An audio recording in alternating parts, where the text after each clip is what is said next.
In this video, I'm going to show you a super easy and affordable way to add aftermarket lighting to your Jeep Wrangler. I'll walk you through the install, wiring, mounting location, and how much this stuff costs. And yes, we're going to be taking this thing off-road so you can actually see what these things look like at night. All right, let's get to it. The Jeep I am using for this lighting upgrade is a 2024 Wrangler Rubicon 392. It's mostly stock with the exception of a set of 35 by 1250 Nitto Trail Grappler tires, and it does have a Tazer JL Mini from Z Automotive. The focus of this lighting upgrade is to improve visibility in front of the Jeep, so I'll be installing ditch lights near the A-pillar and a slightly larger set of lights at the bumper. For the ditch lights, I'm using these Amber CB30 Sidewinder series lights. I opted for amber. You can get them in clear, and what makes them unique over a traditional pod is a traditional pod light, you're going to have your 4 LEDs here. What makes this light a little bit unique is that you got 2 additional LEDs on each side. This is going to give you a 270-degree driving pattern that's much wider than your traditional beam pattern. You also get this running light right here. Each of these lights puts out 5,000 lumens. It comes with this stainless steel mounting bracket, mounting hardware, and a tool to tighten down the islands on the side. If you bundle it like I did, where you get 2 lights, you get a free harness along with a switch, all weatherproof connectors, so all of that's really good. These lights are about $150 each if you want to buy them just one at a time. Now to mount the ditch lights, I'm using this bracket from Sparta. It comes in just under $30. I picked up this set on Amazon. They are aluminum. They already come coated. It's a nice setup overall, and what I like about these is you've got a lot of adjustability in the bracket, and they just mount to these 2 cowl bolts here. The reason I think that's such an advantage is you're not having to break anything that's painted loose. So I think long term this is a better idea. Now, it's just 4 T40 bolts that are securing these side panels. Once you have those off, you can go ahead and route your wiring. There's actually already a small hole where you can get the wiring through on the firewall. Jeep really did a good job of essentially giving you plenty of space and kind of planning ahead that, yeah, you'd probably be doing something like this. There wasn't really any surprises in terms of, I've used these in the past. You do have a lot of adjustability in terms of how you want to mount the light. I'll go more into that later. The only thing to note here is the bolts that came with the GG Lighting CB30s it's a little long. I could have cut it down, but I just ran up to Lowe's, got a shorter stainless bolt, and I've got plenty of room for it on here, so I don't have to worry about it scratching the cowling. For the bumper lights, I went with what's essentially the big brother of the CB30, which is the Amber CB60 XL from GG Lighting. These 60-watt lights pump out an impressive 10,000 lumens each and sit just under 5.5 inches when mounted in the included stainless steel bracket. Like the smaller version, these also produce a 270-degree beam pattern, include a running light feature, and all necessary hardware. When purchased as a pair, a wiring harness with dust and waterproof connectors is included, and the 2 light bundle you see here retails for $600. Now, because this Jeep has the steel bumper group, it made mounting the lights very easy. I like to use the innermost rear bolt, it's a T45, to put the bracket in place. It keeps the light tucked more closely to the grill, makes it really easy to fish your wiring through, so you don't have to worry about it not looking clean, and it's really simple to do.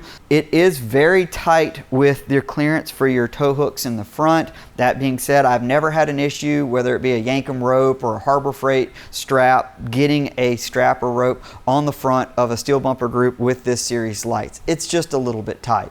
All right, let's talk about wiring. So I'm going to be using the factory switches that come with the 392. The harness to actually access those, the wiring bundle is tucked right here next to the battery. It's got a little bit of tape on it, and you lift it up and you'll have 4 wires. The 2 larger wires are 40 amp, and those are your auxiliary 1 and 2 switches. The other 2 here are 15 amp. Now what I'm going to do, the way the GG lights work is you have power, ground, and then this white wire actually controls the small amber LED running light. So I'm going to tie in both of the amber LED running lights to one of these 15 amp auxiliary, probably auxiliary switch 4, and what that'll allow me to do is whenever I turn on the vehicle, the ambers will come on for the running lights automatically. And then I will separate auxiliary 1 and 2 switches to control the bumper and ditch lights. The ground I'm going to hook up to, there's a nut just inside of the fender well here next to the battery. That's where I'm going to ground both of the lights. Not terribly complicated. I'm going to be using heat shrink connectors. I've had good luck with them. I'm sure there's other, maybe even better ways to do it, but that's how I'm wiring everything up. And then I'll show you how I'm going to set up the switches on the inside. So if you want to make it where when you get in the vehicle, your running lights for the lights automatically come on, you're going to go into your auxiliary switch panel, which is under your settings. Go to auxiliary switch 4 because that's where mine is wired up. And you're going to make sure it says recall last state. I have mine set to ignition. Now you'll see it says latching. Now latching means it stays on. Momentary would be if I just wanted to hold down the button for it to work. So just make sure it's on latching, that it recalls the last state and ignition, and then the next time you crank it up, the lights will automatically fire on. So here's something I know I'm going to get questions about, so I figure I'll go ahead and show you what I did. In the last video I mentioned this thing has a Tazer JL Mini, and one of the things that you can do with that's, I don't know, novel for this, is I can actually make my daytime running lights amber. So we're going to go into the menu and go into lighting. So we're going to click OK into that. So daytime running lights, we want to hit where it says dedicated. We're going to hit daytime running lights high beam. We can go low beam, turn. That's what we want. So we want to say DRL lock to turn. And that's going to make it where when you're driving down the road, your daytime running light is now your turn signal. So you got basically more amber in the front. I also went into the halo. So let me get into that. So it says halo no. So that means the halo around the light is no longer on. So it's just all amber in the front. As you may have noticed, I decided to paint the mounting brackets before installing them. I think the black looks a little bit better against the Earl colored Wrangler. I used a self-etching primer, then put on a few coats of textured black paint that I got from AEV. It's a bit overpriced for a spray can, but the textured finish it produces matches the bumpers on the Jeep almost perfectly. Now something I do want to touch on is why these are called ditch lights. Ideally these things are not meant to be aimed forward, but rather toward the side of the vehicle. That's going to light up the ditch along the side. Now it's a great safety and good nighttime off-roading feature to have a light to illuminate those sort of blind spots next to you. If you can hang out your head out the window, you now have a light that's really going to showcase, oh man, there's a big drop off or something like that. Now as they sit, it's not that they're worthless, but they're going to be more of a driving light than an actual ditch light. Ditch light has just become sort of the generic term for anytime you mount a light here. Now with the way these are mounted, it's really not that difficult to grab a hold of it and turn it and tilt it down. I keep the Allen heads with me, so you can really easily change the position of the light if I needed some extra light on the side. As it sits driving down the road, I think it obviously looks a lot better with it in the forward position, partly because of that illuminated amber right there. If you are serious about your off-roading at night, absolutely it's going to be a benefit of having a dedicated ditch light, one that's facing out this way. With this bracket here, you might be able to squeeze two lights on here, so you could actually have a driving and a dedicated ditch light if you wanted to do something like that. For what this Jeep is used for primarily, this is perfectly fine. So let's test out how these work. First, we're going to do bumper lights.